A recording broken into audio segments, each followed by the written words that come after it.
We'll start.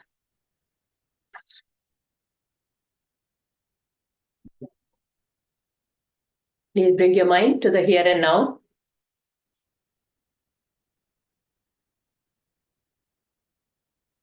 Observe your breath.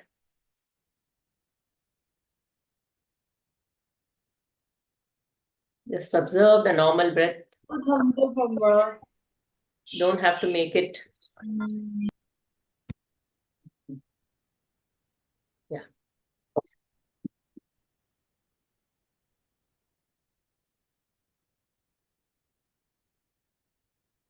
Observe your breath.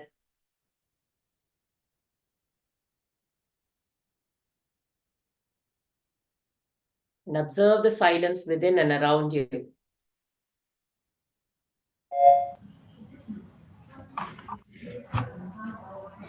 All the sounds that you see around is superimposed on that silence.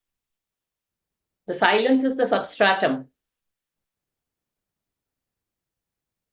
And everything that is happening on that substratum of silence.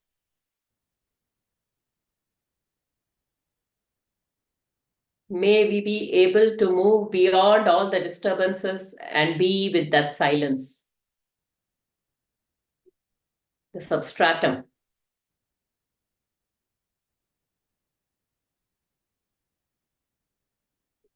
Now, who is observing this silence? Observe the observer.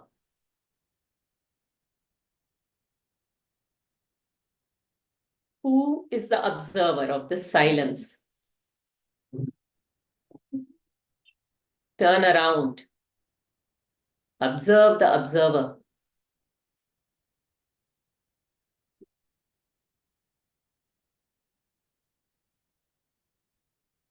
In this self, there is no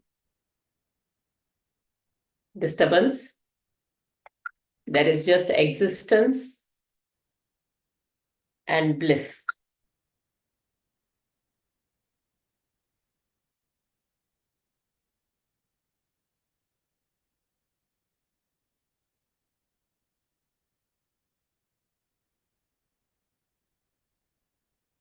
We will chant Om 3 times, followed by Sahana Bhavatu.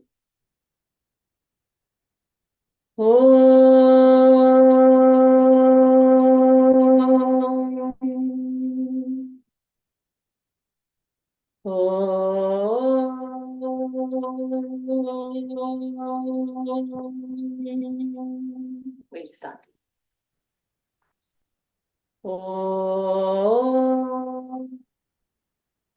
Please bring your mind to the here and now. Sahana Bhavatu. Sahanau Bhunaktu. Sahaviryam Karavavahai. Tejasvinavadhitamastu ma vidvishavahai. Om Shanti, Shanti, Shanti. Harihi Om. Shri Gurubhyo Namaha. Harihi Om.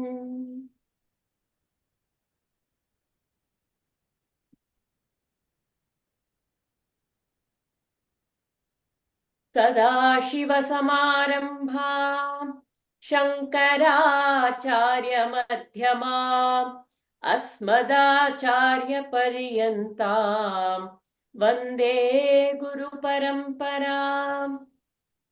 Shruti-smriti-purananam Alayam Karunalayam Namami Bhagavat-padam Shankaram Lokashankaram Shankaram Shankaracharyam Keshavam Badarayanam Sutrabhashya Kritau Vande Bhagavantau Punah Punah. Samasta Jana Kalyane Niratam Karunamayam Namami Chinmayam Devam Satgurum Brahma Vidwaram Sadgurum Brahma Vidvaram.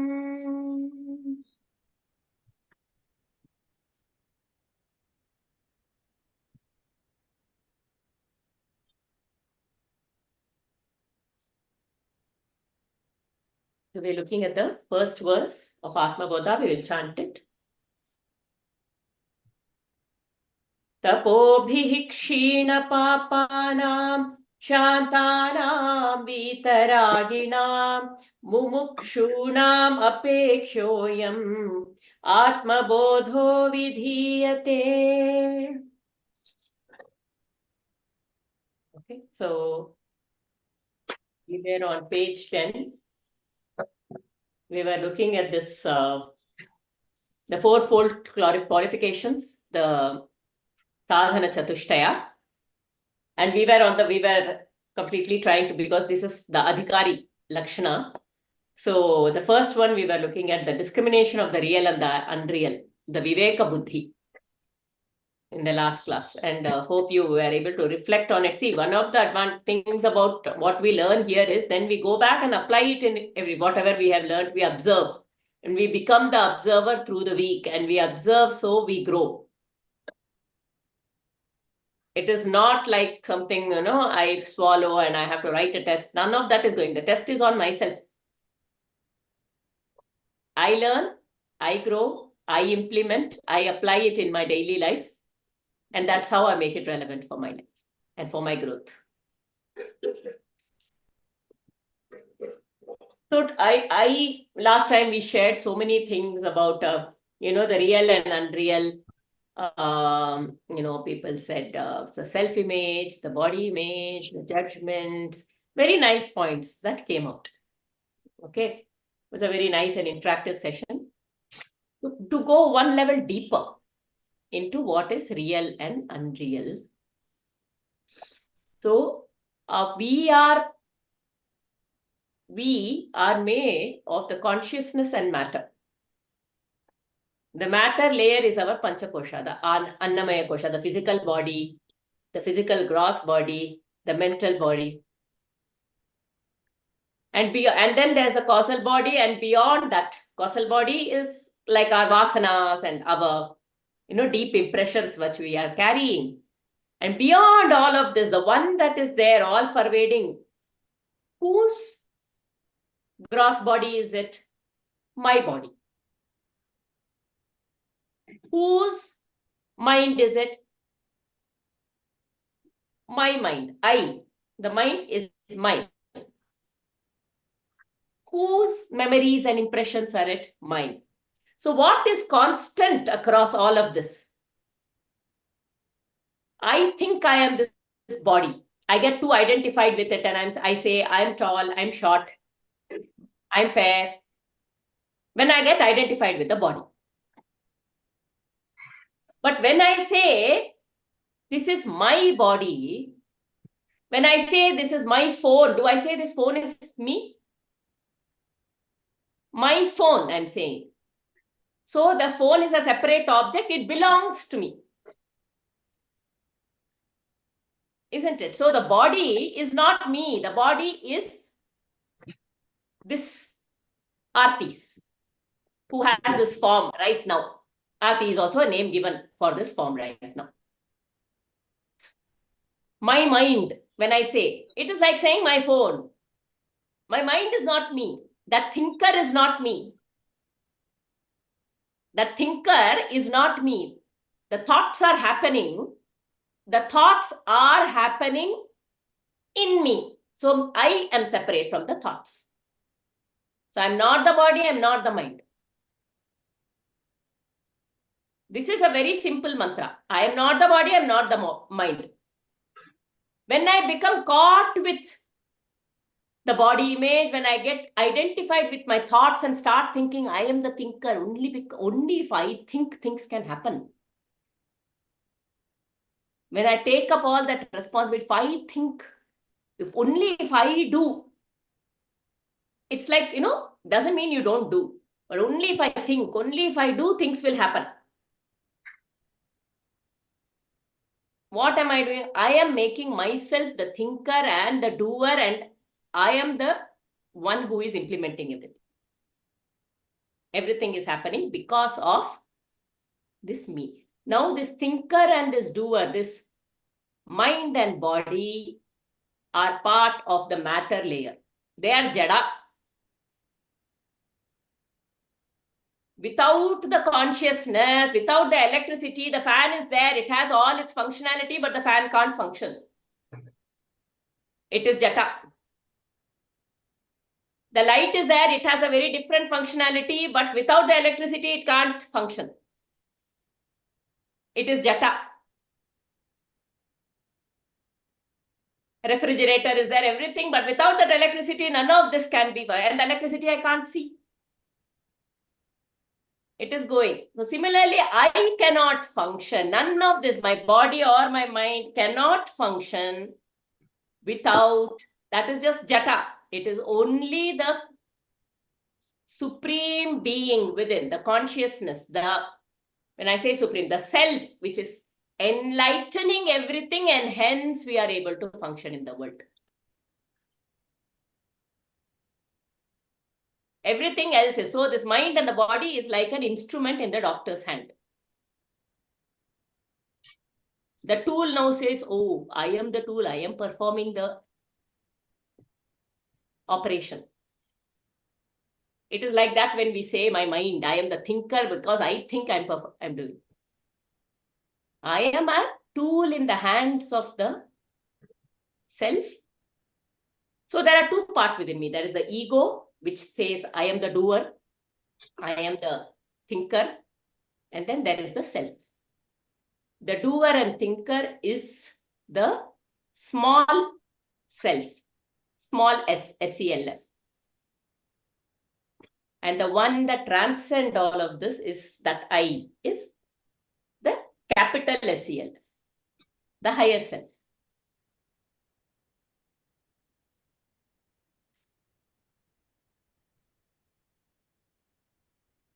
At one level, everything in this smaller self is unreal.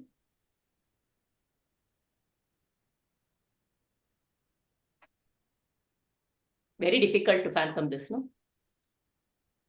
It is, I am seeing it. How are you saying it is unreal? Okay. Certain things in our mind we are able to make out. But this whole body and this mind, they whatever. So what does it mean it is unreal? This body, you know, when the body, this was an example given recently. If a limb is cut off, for some time that memory is still there, that person will act like that limb is there, even though that limb is not there.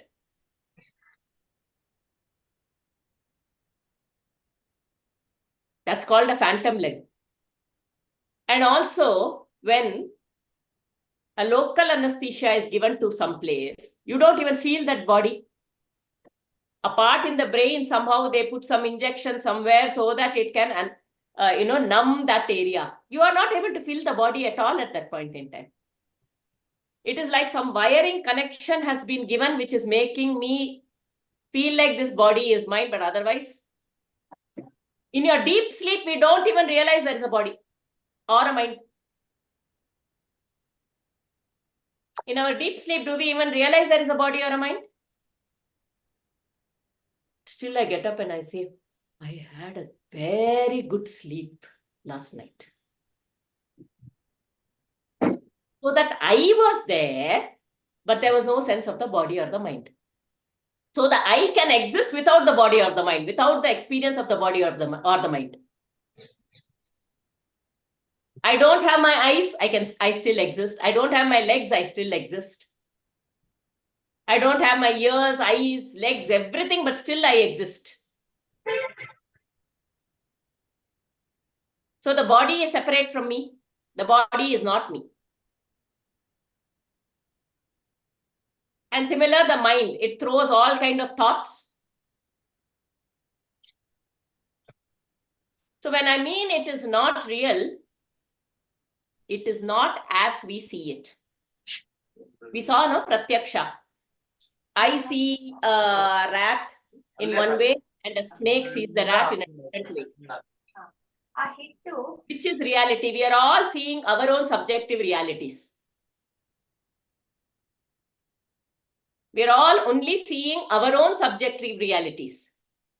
But there is an ultimate reality. Truth is only one. Truth is only one, but we are seeing our own truths, individual truths. Well, the answer given was, which is true? We said, for me, this is true. For the snake, that is true.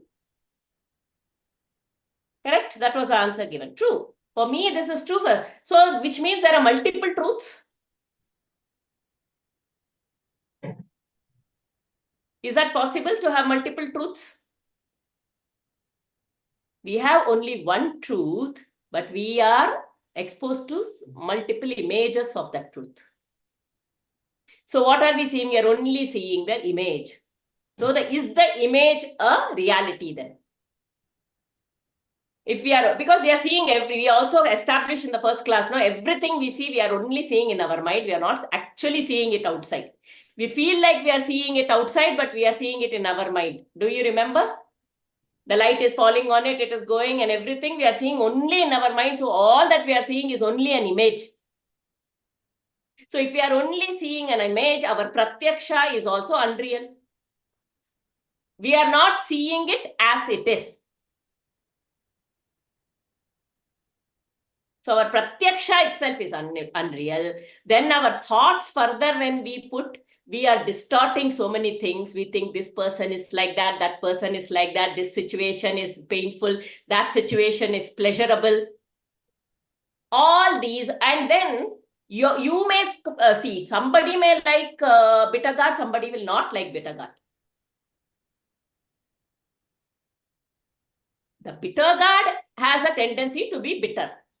Someone finds that bitterness to be a pleasure, and somebody finds that same bitterness to be pain or misery, or does not like it. So again, there is a distortion of the reality. It doesn't mean the bitter gourd is horrible. No. My perception of the bitter gourd, I perceive the bitter gourd through my displeasure, and hence I don't like it. Bitter gourd is horrible.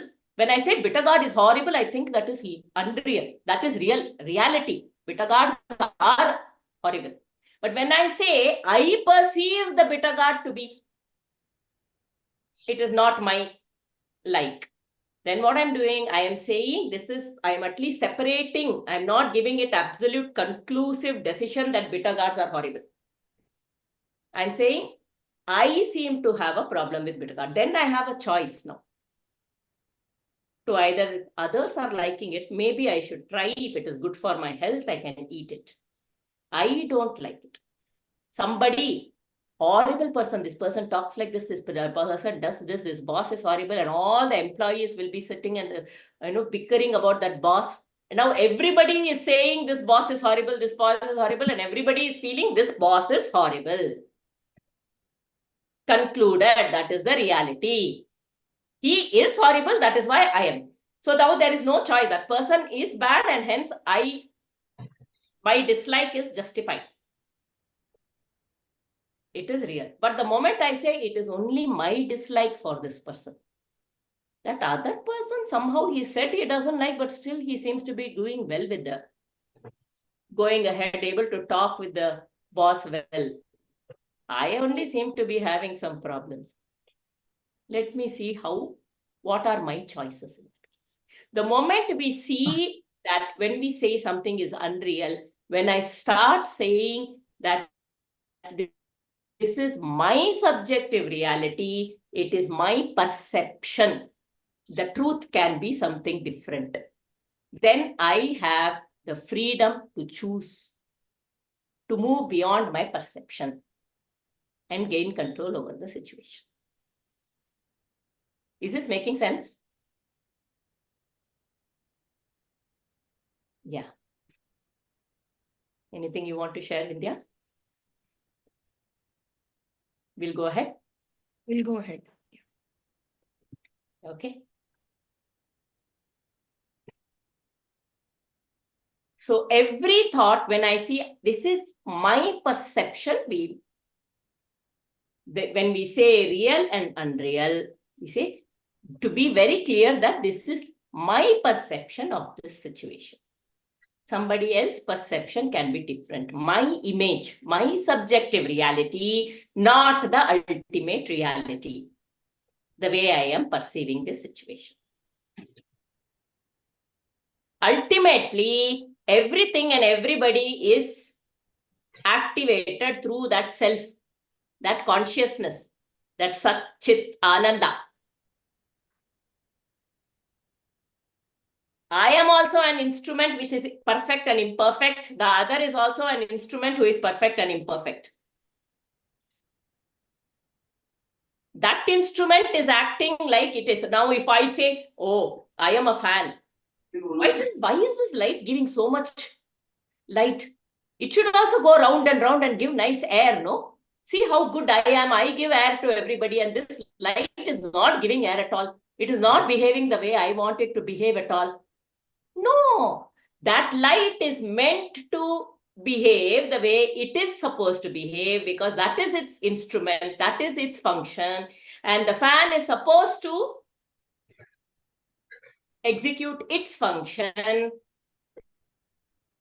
But the ultimate substratum, like on the side, all the sound that was happening is on the silence. Similarly, everything is functioning on the substratum of the self, the consciousness.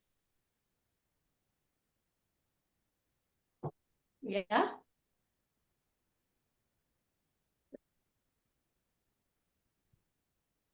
So at the end of the day, there is one nice story to establish this substratum. One man, no, there was an old age home. And in that old age home, everybody was bickering. There was this one man who was running this old age home, and all the old people were, this man is not, he's doing this, he's doing this. The one who was running the old age home was having a big problem, because everybody seemed to have a problem with everybody else. He went to his guru, and he said, this is what is happening. I don't know what to do. So then that guru came to the old age home, and he spoke, and he just said, oh, he normally spoke to everybody. And he said, oh, how are you? And all that. And I had a dream. You know why I came here? Because I had a dream that in this old age home, Narayana has taken avatar. And I came to see who that Narayana is. If you find out, please tell me. And he goes from there. From that next day, everybody is very conscious. Nobody is talking badly about anybody else. What if this person is that Narayana? Let me not talk badly. Okay, if we all just realize that the substratum for everybody is nothing but Narayana, no one else but Narayana, the Brahman, the Satchit Ananda. That is the only way. There is oneness and there is only peace. That is the oneness. What connects the fan and the light and the refrigerator? It is that electricity, that common factor in everything. Right? If we remember that and we stay in touch with the ultimate reality, there'll be no complaints in life. Right?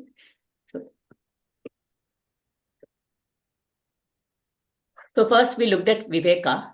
The second point is the detachment from the unreal. That is Vairagya. Premaji, you want to say something? You've unmuted.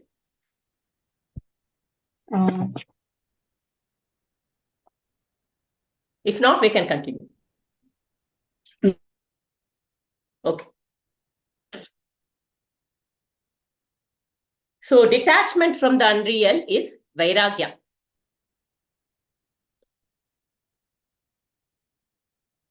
Okay. What is your understanding of Vairagya? Anybody?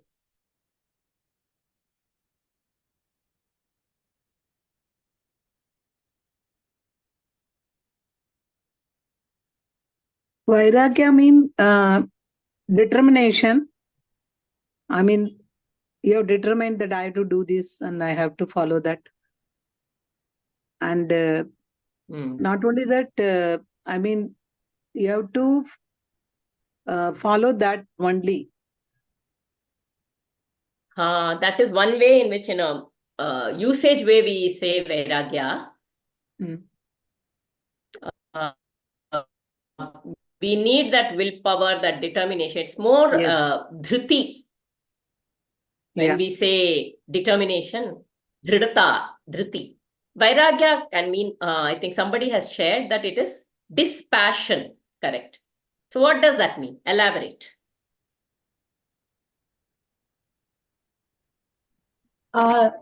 Does I think it means having not feeling feverish about things, not feeling like you are like your decisions or the like. I think in the Gita also it says not being attached to the fruit of your actions is my understanding of this passion. Yeah, that's a good one. Not being attached to the fruits of your actions, correct. Yes, Vindhya. Let's understand this. There is this about the shloka and the essence of it. There is lot of understanding, or it can be understood common understanding that is going around. See, not attached to fruits of action. When we say this, do we even perform any action? See, right now, if there is no purpose or there is no goal for me to attend this session, I wouldn't be attending this session at all. There should be something that is driving me to do certain thing. When I say there is no attachment to the outcome or that fruit of action, no GV would actually perform any action for that matter. For in day-to-day life, you take it, it becomes very tough for us even to, wake up in the morning looking forward to the life today, or like, the younger generation to even push them to do certain thing, or it might be that we wouldn't even have anything because we would just sit anticipating that everything is going to happen and let it happen because I am not attached to the fruit of action.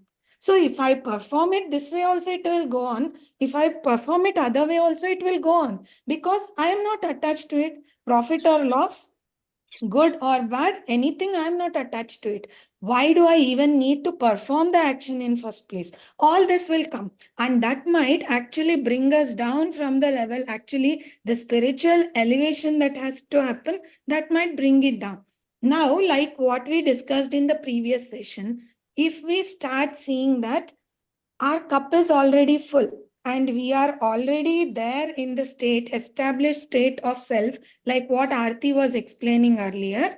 And we are now seeing that, okay, things will happen, whether good, bad, profit, loss, all this is bound to happen with every action. Now I am established in the truth to take everything equanimously, and my cup is full of that joy, and every action is coming out of joy. And now I want to enjoy that journey, the action that I'm performing. Now, where is the attachment to the fruit of action? Because I am already full with the joy and I am performing every action out of joy. I do not want to seek joy out of the action. Then becomes the actual crux of this understanding that I'm not attached to the fruit of action. Like my teacher also used to give this example, which becomes easier to understand. If we give a choice for us to watch some match, cricket match, like, in India, we are frenzy about these things. So if we have to watch, if there is a match between India and Pakistan, this is relative, random example, I'm just taking it, India and Pakistan, and there is one more match between India and Afghanistan. I don't know which are the stronger teams now, but I'm just randomly taking it. People would definitely want to watch India and Pakistan match, not India and Afghanistan match. Why? Because there in India and Pakistan match, we do not know whether India will win or lose, because somewhere, I mean, both would be equally strong teams vying for the title or doing this. But whereas in India and Afghanistan or anything, it's a relative example. So one team becomes stronger, you know the outcome that you are going to win.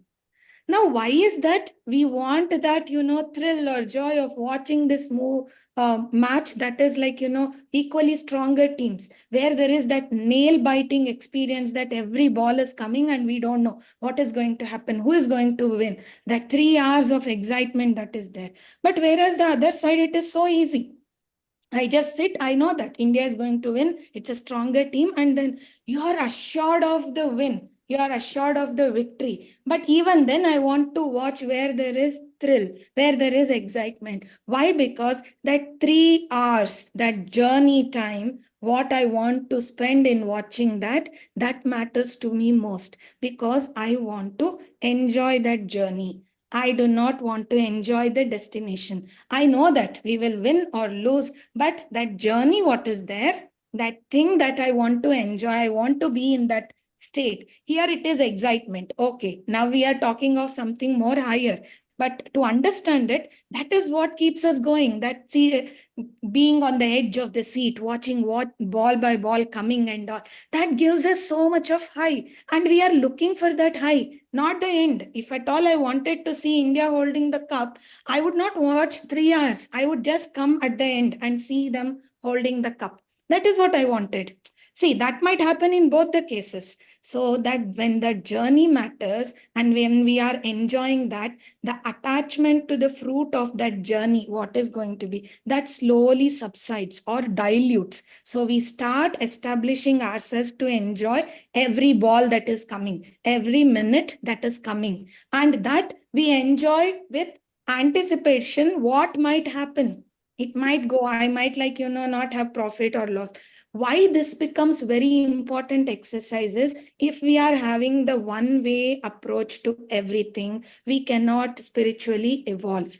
We need two way, both seeing sorrow as well as joy together. Every minute there should be that anticipation of what might happen, that uncertainty. Only then the spiritual evolution can happen. So when we are established in going through the journey, that gives us that dispassion or this attachment towards the fruit of action.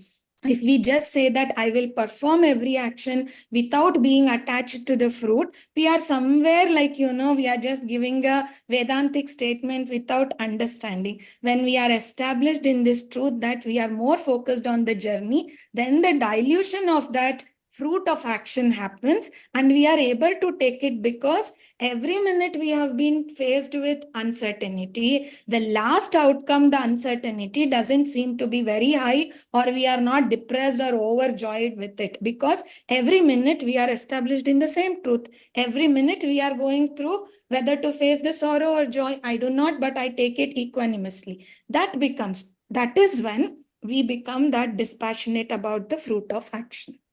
That is how the karma also has to progress. So the important tagline that we discussed previous session and that continues with the discussion today also is every action coming out of joy, not to seek joy. That should be the source of karma. Yeah.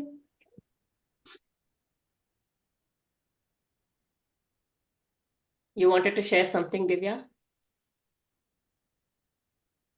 A wonderful explanation. I never thought that. I mean, I always would wonder how can I not do something without, thinking about the result. It never something which motivates me. But the way she explained it made sense.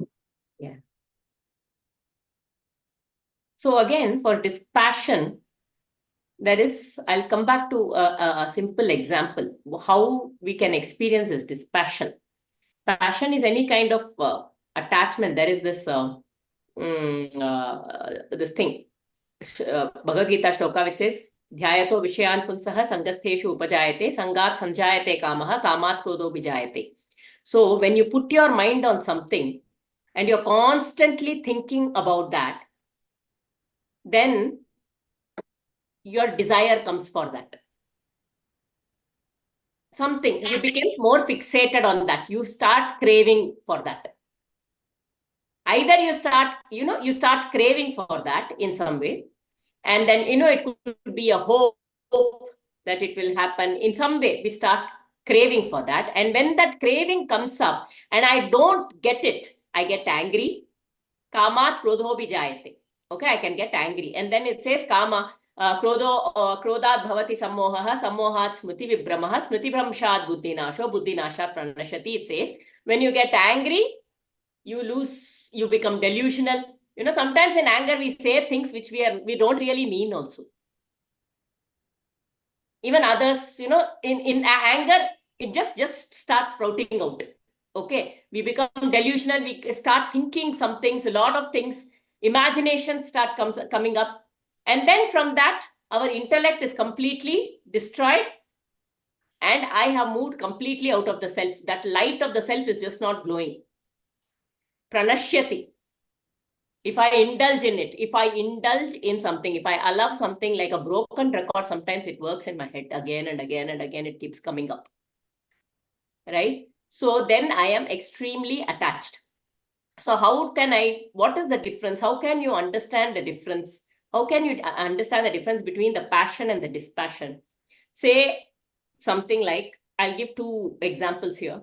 I have, there is a house. There is a, I really wanted to build a house. Okay, I saved money with a lot of difficulty. And after a long time, I built that house. I saved up with a lot of difficulty. And then I built that house.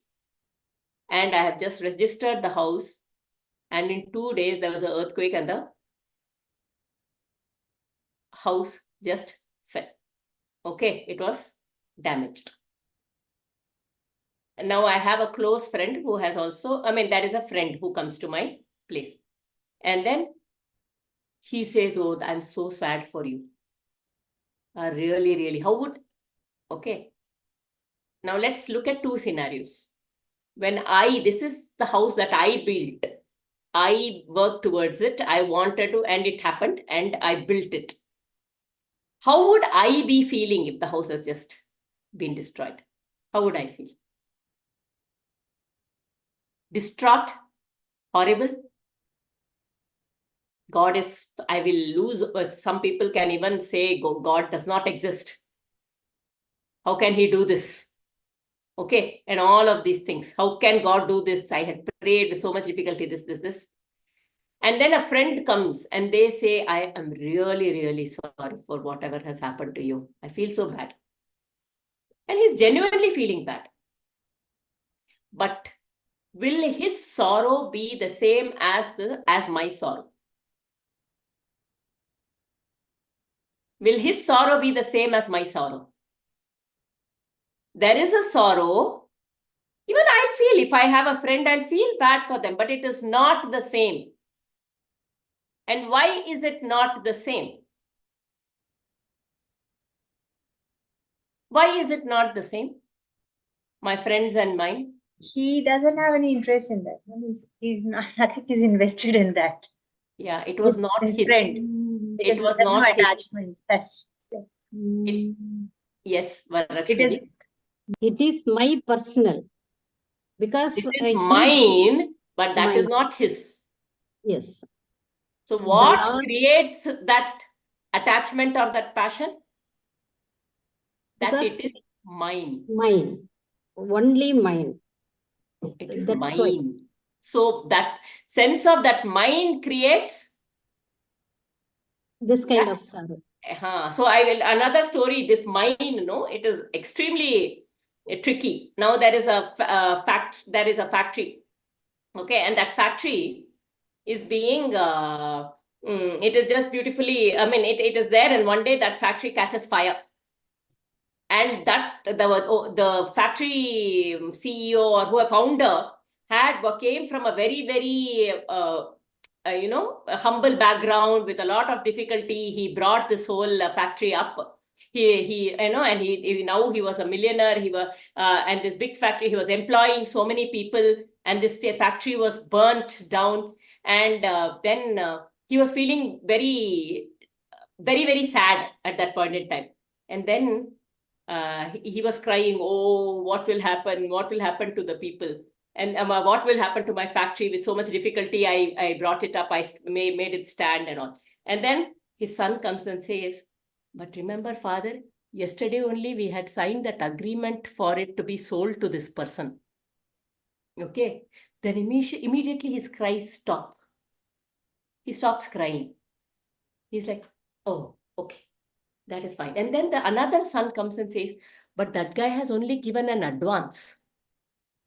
He has still not paid the whole amount. So what if he backs out now that he will obviously not want to buy it anymore, right? So immediately, again, it has become mine. Oh, and he starts crying all over again. He had stopped crying when it was not his. And now when that thing comes that it is his, he cries again. Again, the other son comes and says, no, that guy said, I have given my word. And so I will go ahead and buy the factory and I will build it. I will do everything. And he has paid the whole amount today. Again, he stops crying. As long as that feeling of this is mine is there, me and mine, that is the cause for all attachment.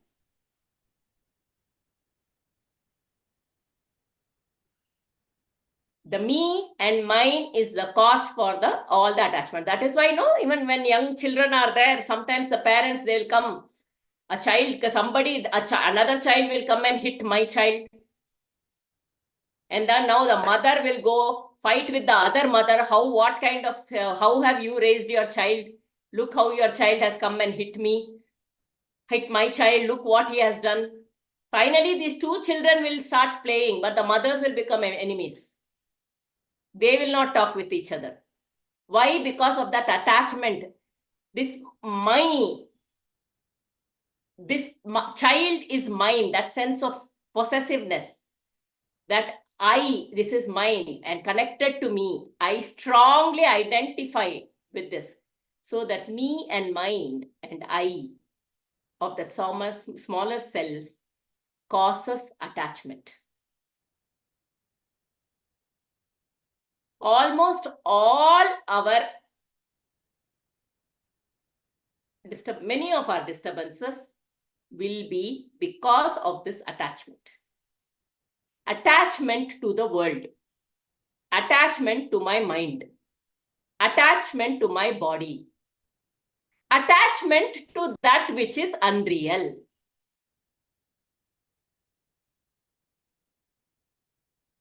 Very deep, huh? Attachment to that which is unreal.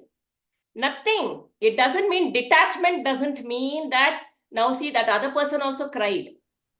My friend also cries. It doesn't mean now that person is detached. He's like one machine, unemotional, not showing. No, it will be there. We will feel that compassion will be there. There will be that sense of, but it will not be like a dam stopping the flow.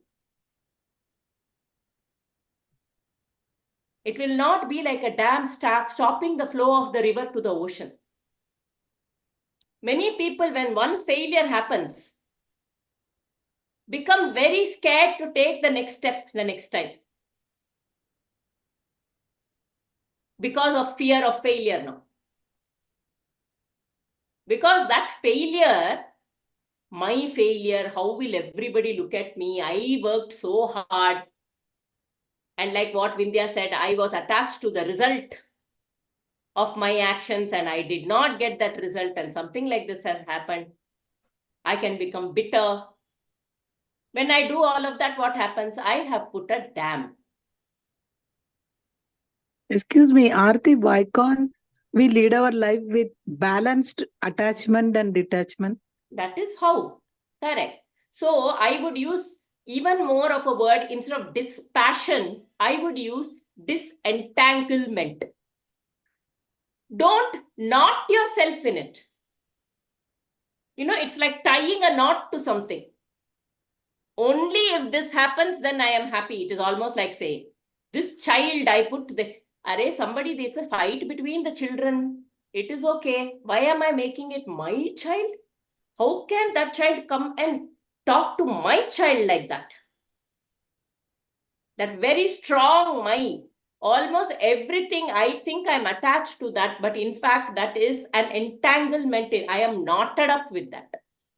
And when I get knotted up, I'm not able to move here and there. So it doesn't mean now I want to pursue a dream. I want to become, I want to take it. So do I not have any desire for the world in the world? No, I go ahead. There is a certain goal. Vindhya beautifully explained that whole sequence. I work towards that. I also have a goal, but I keep working towards that. I do my bit every moment. I take the next step. I take the next step. And then the path unfolds. A goal can be very different in between sometimes. I start enjoying every step that I am taking towards that goal, no matter, and I don't get, oh, what if this doesn't happen? I don't get stressed out because now my attachment is not on the goal. That goal has merely given me, is just giving me a direction to flow in. And I am taking one step after another like the river is flowing. In between, these attachments of me and mine are like dams which stop the flow. I reflect. Why is this me and mine? My ego, that is that small ego, that small self. I want it that way. And it is not happening. And that is being fueled also by the world, no? Go after your passions. Young children are getting completely confused by this passion word. It can be, okay, it can be some kind of direction, but now I don't want the, when I go to work, this is not my skill set. I have studied for this. I will only do this work. This is all putting dams. This is my skill set. This is my passion. I will only do what is my passion. This is even with people, my own children, I just say, when I do everything as an offering to the Supreme. So now you and I, we are all in this world. We are all in this world together. But we saw, like the fan and the light, who is controlling us? Electricity is controlling the fan and the light. The Supreme is controlling us. So let us just flow. Everybody is living their lives. We have a certain responsibility. To the best of our responsibility, we'll keep flowing. And then go with a sense of surrender. Surrender means not resignation. When I am surrender, I'm very happily, with joy, I am taking every step. Oh, this has happened? No problem. I will take it. Which way should I go right now? Okay, I'll take the next step like this. With absolute joy. Every hurdle then, you know how they run these hurdles in the race? They run, they see a hurdle. When they see the hurdle, you can become scared and you can stop, or you can say, oh, how many paces should I take? How high should I jump? I look at that, I increase my speed and I jump like that. I just joyfully, with a certain absolute adventure spirit, I keep walking through life towards the goal without any dams of me and mine. So me and mine is the reason for entanglement. If I know that everything is going according to a certain flow and I will just flow with it, flow with life, flow with the design of life, then that is vairagya. Not getting caught. It needs a certain determination to come out of, if I am attached to something, it needs a little determination to come out of that attachment, to get detached. But vairagya itself is not that willpower. Vairagya is that disentanglement. Vindhya? In vairagya, let's take real life example and then try to understand this little bit. Like Aarti was explaining, the same flow, sometimes it might happen that, suppose I ate something that I love most. And, this is some food that I like. Right now, I'm not in state of anything. I'm not like, still identifying the real, unreal. I'm not on the path of spirituality or anything, or still just evolving, try to understand few things. Now, what happens? I want to eat this food, one particular food of my choice, and then I eat it. I relish. And then we were discussing about this in previous sessions also.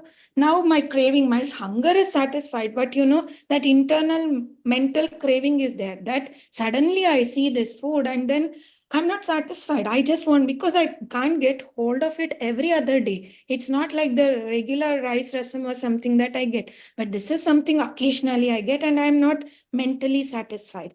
Now I have one more serving of it and then I go ahead, one more serving. So this is like, there is nothing, because see, mind is always a higher thing compared to gross physical body. So what happens? The harm or the abuse that we are doing to our physical body by having more food, that is negligible over the craving that mind has, because it has certain level of supremacy over the gross body. So it overpowers that discomfort that the physical body is undergoing and saying that I'm full, please don't eat. But mind craves for more. There is a mental craving. Now I have, what happens? The body being in its gross form, either it can sustain or give up, fight or flight. So what happens now? It will throw up because it can't digest that food. Now what happens when you throw up?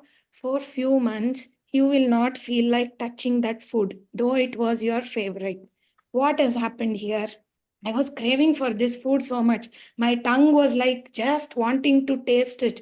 And my mind overpowered the body, physical body thing, and it was having more servings of it. But 1 minute that body said, I can't take it. And I threw up everything. Now what is happening? For few months, I will not touch. Few days, months, or if the craving is too high, only for few hours. I might not touch that. And after that, the next day, I might want to have it again. That is another question. But what happens? I don't want to touch it. Now, do I term this as vairagya? Because I don't want to touch that food.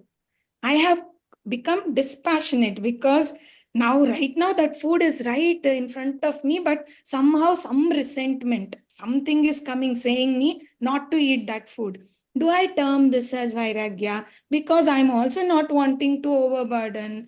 Yes, this terms to vairagya, but it is karana vairagya.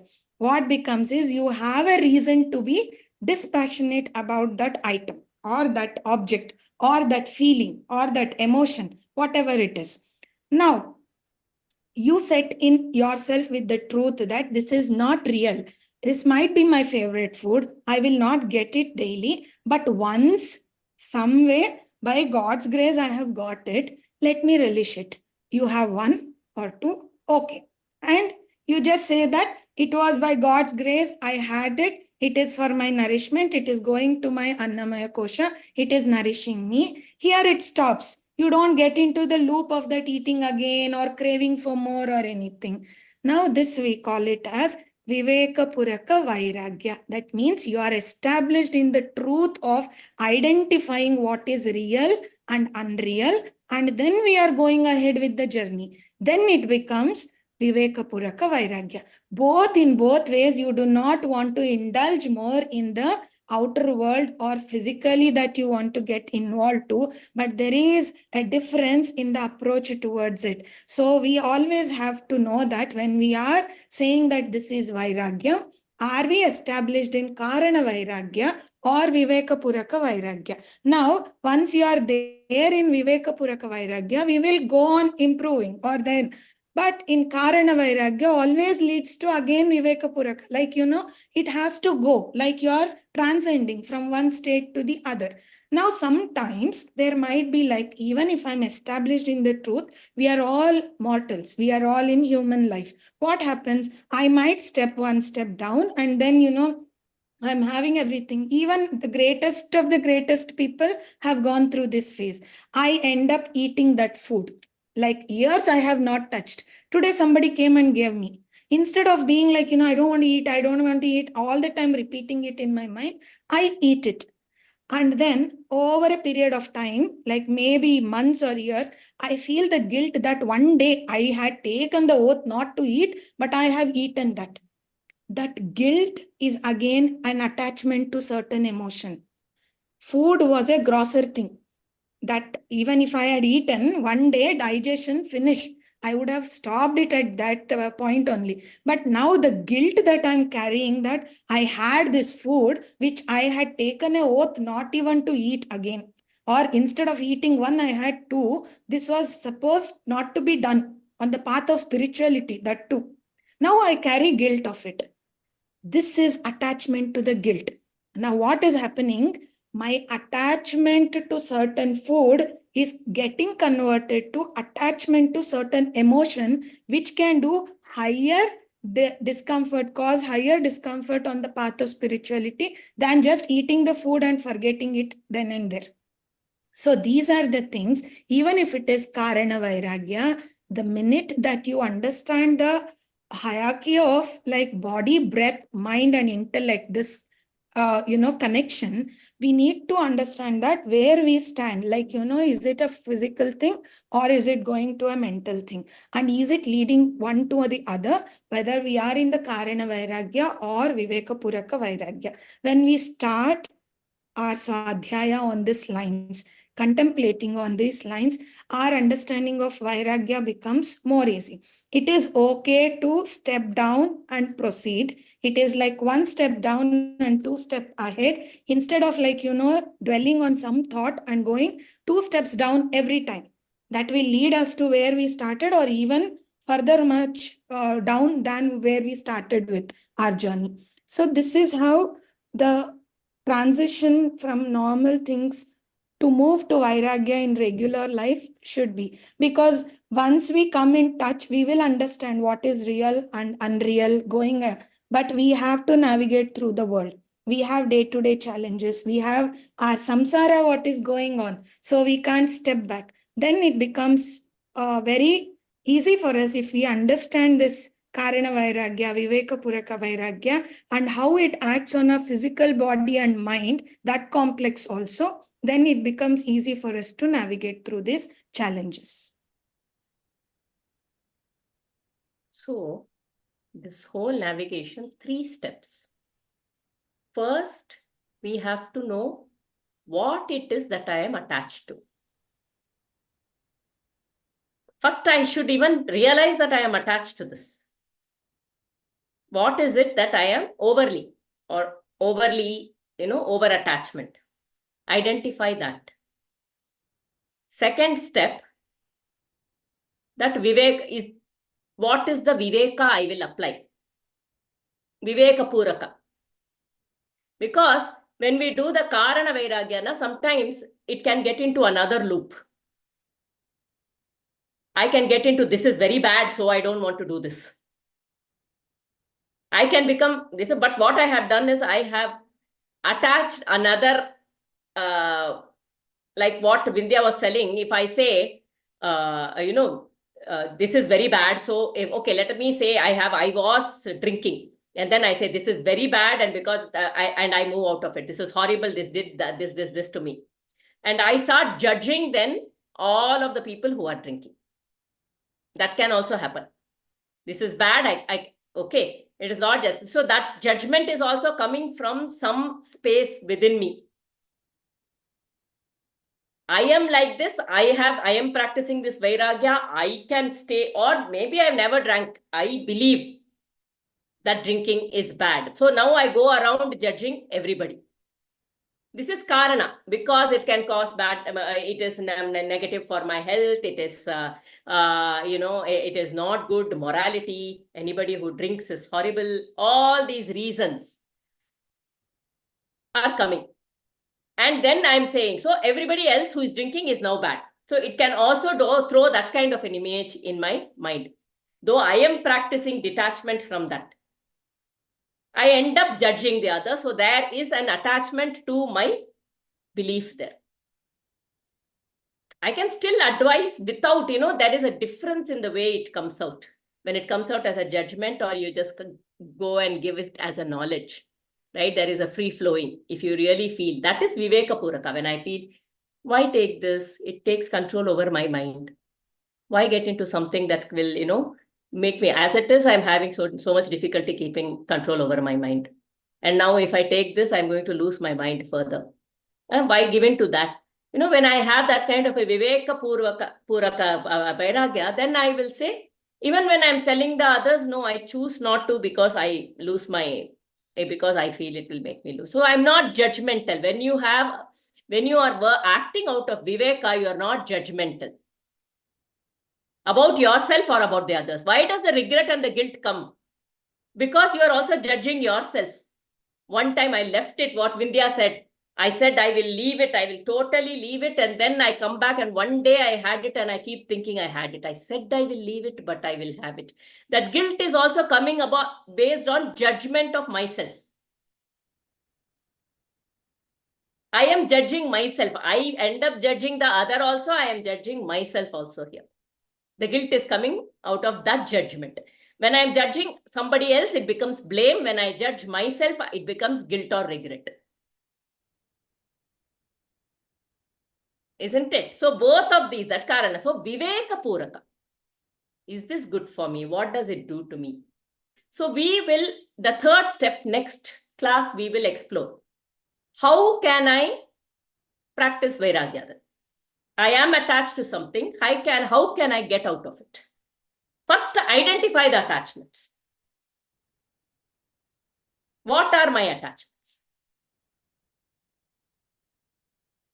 And then how to come out of that? How can I practice Vairagya? How can I get detached? How can I get disentangled? Okay, so we will go for another. I would like for all of you to reflect on what, and through the week, and right now also share what, so that it gives everybody an idea. What are my attachments? My attachments is where most of my disturbances are caused. Whenever I am disturbed or agitated, there is some attachment within me. If you just want to reflect and share a few people. And then we will observe that through this whole week. Attachment is there towards. Yes, Ramachandranji. Yeah. In my opinion, I think you have mentioned what is my attachment. In simple terms, I would like to say my attachment is my immediate kith and kin or children. They should be happy, come what may. They should be always free of all kinds of troubles, and they should be successful in life and things like that. But that is not the way everything should work out. They have to lead their life. They will have their own problems. They can solve it. The moment I feel, though, if a particular problem comes, they may not be able to solve it. They may not have the experience to solve it. All these things are all judgmental. I think I should not get involved in their life, and I should not come to any kind of judgment that if this happens, they'll be happy. Say if they get promoted and progress in life, they'll be happy. That itself is wrong. So these are all things which are transient goals, and then which will take me away from the realizing how the life has panned out, how our life should pan out, and it will also prevent them from experiencing their own life and then gaining wisdom from their life. That is what I feel in my this thing. Excellent reflection, Ramachandranji. I always say this in my classes. Children, we are all ancient jivas. Only in this life, maybe they have come after us. For all they may be more wise than us. Who knows? Okay. So, but only in this life they have come after us, in this life. But otherwise, we are all ancient. They are also ancient jivas. They have come with multiple wisdom. They are there. And yes, and that can, they will find their way through. And if they need, we are always keep the door open. If they need, they will always come to us for any guidance. when they need, and to keep it instead of helping. Very, very nice. Yes. Anybody else? So we also think my way, I have lived my life like this, and I have learned. Sometimes people say, I made these mistakes. I don't want my children to make those mistakes. I learned this in my life, so I want to teach them so that they will also. I lived this way, so this is the only way that they should also live to be successful. I have lived this way and I am successful. They should also. So many ways in which we are caught up. Very true, Ramachandran. Yes, sir. Divya wanted to share. Yeah, I mean, as Ramachandran sir said, attachment is there towards close family members. And I sometimes feel there is attachment to my belief system also, which sometimes there is rigidity in like accepting, I mean, our way of thinking is wrong.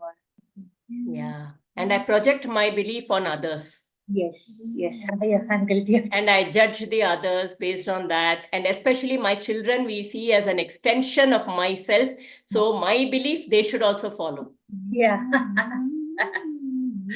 I'm guilty. They are mine. So now my belief, they should also, I project my belief on them. Yes. Very nice, Rajeshri.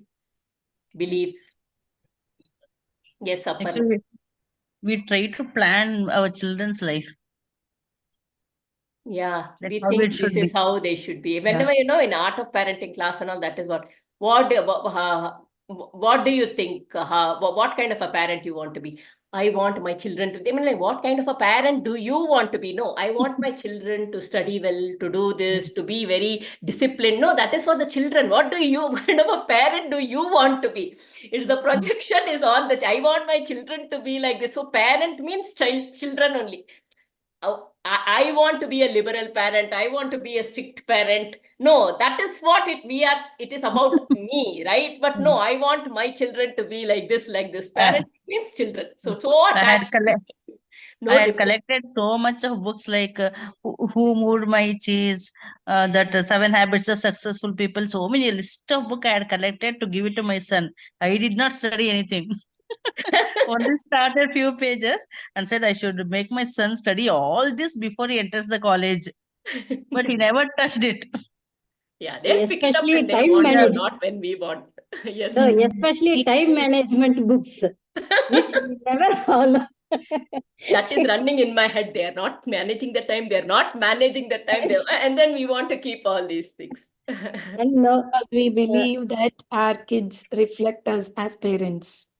So that is where we want to prove ourselves again. It's not like, there also it is a selfish motive unknowingly, because there is that, want to see them doing well or anything. That is like, well-being is there. We wish for that. But over and above, unknowingly, we see them as a reflection of our parenting. So the minute child succeeds, we win as, a good parent. So this is how we see We take the credit. Exactly. That is why we don't want to come out of it. So whether we succeeded as an individual or no, whatever the definition of success might be, but we want them to project us as a success. Now the burden, first of all, they have their own thing in their given life that they want to do with their samskaras and all. Who per se, they carry our burden also to reflect us as a good parent. So they are under much pressure than us. Yes. we take that statement when a child is born, parent also born. We take it very seriously. I think that. Excuse We me, never let Aarti. them. In my case, when from the childhood itself, from 5th year, they started learning. I used to give them, books, When my son was studying in 3rd standard, I ordered for a World Encyclopedia and gave him as a birthday gift. So Yeah. what happened? My God, that my son will bring books for me, all the 7 habits and what not, and I will read. It happened like that later on. Yes. He will yes. bring good books. I think now lots of parents have spoken. Aparna, if she speaks, she'd speak from the children's point of view. No, I don't know about that. Hmm. Actually, I live alone now, so I think I'm still very attached to companionship. Like I'm not used because I either lived with my parents or my friends, and this is the first time I'm living alone, and I don't go out or do anything now. So I think I'm very attached to wanting to fill my time with something. So I should, like, I don't know how to not do that also because I, live alone. But I think that's my difficulty, like having Basically, to you're finding spend it all my time difficult alone. to be with yourself. Yeah, it's not difficult to be with myself. It's just like, all my friends have whatever they do during that time, like I don't do what they do now. So I don't have I don't have anything to do. So I'm very attached to feeling like I feel like I can get very lonely sometimes. So Yeah. So that kind of, this is a stuck-upness in a way, I'm feeling stuck. I don't know which way to go. I want to do something, but I don't know how to yeah. do. And if I I think ask my mom, she'll say go sit in some temple or ISKCON or go satsang or something. And I can't do that all the time. I can do that sometimes. But Hmm. like, I can't do that like every single time. So I think that's what my attachment is towards loneliness. Hmm. So yeah. Or you want to run away. You don't want it. Yeah, I don't want it. Like it's like how do I spend all the time by myself? I don't know how to do So that. you don't spend all the time by yourself. There is a thin line Are between you in line? Is it something like the others are doing? I don't do it anymore, you said. Just Yeah, and like flow. this Why have I don't know what it is that I don't. Yes, Vindhya, you were, but I just, what is the reason? I thin mean, I can line just flow. between loneliness and solitude. So many a times when we do not want to be with our own self, that becomes loneliness. And when we want to be with our own self, that is solitude. And we keep oscillating between these two. It is not like all the time you don't want to be alone. yeah. Enjoying your Yes. time, right? But at times you get like little frustrated. So that is when you feel that is loneliness. Other times when you are with yourself and you are most comfortable, that is Yeah. solitude. Now you have to just be that observer and experience what is that solitude, that state of mind doing to you and loneliness doing to you. When we start observing the experience of it, we start knowing what is actually happening with us. Why is that state we don't like or the state we like?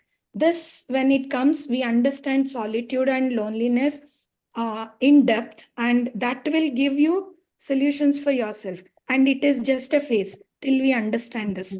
And after that, you would come back and say that, I know to manage myself and I love solitude. So it's just a phase. You just need to be that observer and observe that experience of loneliness and solitude. And also at your age, I feel maybe you'll want to go out a little, but you don't have the right kind of people. I don't know, whatever Yeah. it is, but just Yeah. make some movement. Just move. You don't like, just make a little, when you are feeling that, no, in Yeah. some way, respect that. There is no Respect that. I judgment. feel like going out right now. Something I will do.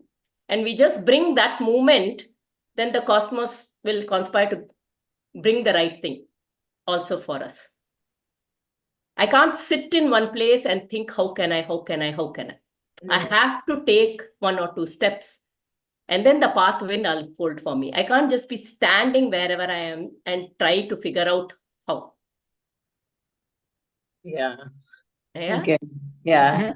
Oshu is like you. I mean, most of the time, no, he wanted to be lonely because I read his book, no, autobiography. So So, when I'm feeling lonely, Vasinda, I am not lonely. I am happy. So let me just go. Let me do whatever. I can even go to a movie by myself or whatever, and then the moment will. I'm not lonely. Yeah. Rejecting that. And And then move it. conditioning is also something like we have come with certain beliefs and conditioning that few things we do not want to do alone. Like, but you can enjoy everything being, because whatever we go through, it's our experience only, whether in the group or alone.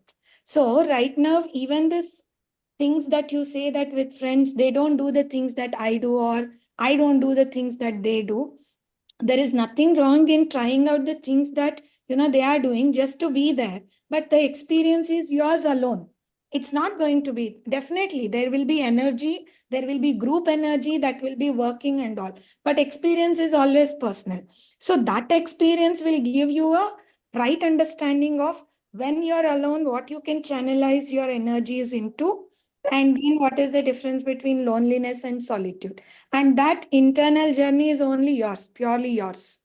So just be open to it, non-judgmental, and just go ahead with whatever the experience is trying to. Or I'm going to find my kind of people, be positive about it, and just, and make some movement in that. How can I find my kind of people? Make some movement in that direction. Yeah. Okay. Whatever. I don't Yes. know really, but just whatever it's anything. Yeah. No, I'm just coming out of a lot of relationships because I've taken a different turn in life now in the last year and a half or so. So all my friends don't do what I do. Like they won't sit for classes like this, or they won't like. I thought so, right? I imagine what the difference was So here. it's But very it can be lonely like this when you are like that. But know that you're in the right place and seek the right companion. It will happen. It's just a question of time. Yeah. If it is not right, it will fall off. You don't have to put an effort for it. So it will just wither off. If it is right, it will stick to you. So maintain your energy pure. But you can have this and not discard the other. These two don't have to go together. Not everybody or the friends that you're going with have to be like you. You don't have to share this part of you. This can be yours. And over there, that can be a different person. You don't have to be seek only the same kind of people. I can be this. This is my space. This is my home. This is my personal seeking. And out in the world, I am whatever. Yeah. Let me not have that that is wrong, or I don't know. I mean, there are certain things you don't want to do, but the certain things which are okay, you can go ahead. Yeah. And I don't need somebody to share this at this point in time. Maybe when the right time comes, there'll be somebody with whom I can share it. But I don't need to have the two things separated. Yeah. Okay. Thank We'll close you. the session. The Atma Bodha will give you answers, so many things. Huh? Yeah. We'll close the session. Okay. And we will, I think, it's well over time. Om Asato ma sadgamaya tamaso ma jyotirgamaya mrityorma amritam gamaya sarve bhavantu sukhinah sarve santu niramayah sarve bhadrani pashyantu ma kaschid dukkhabad bhavet. Om Shanti Shanti Shanti. Harihi Om. Shri Gurubhyo Namaha. Harihi Om.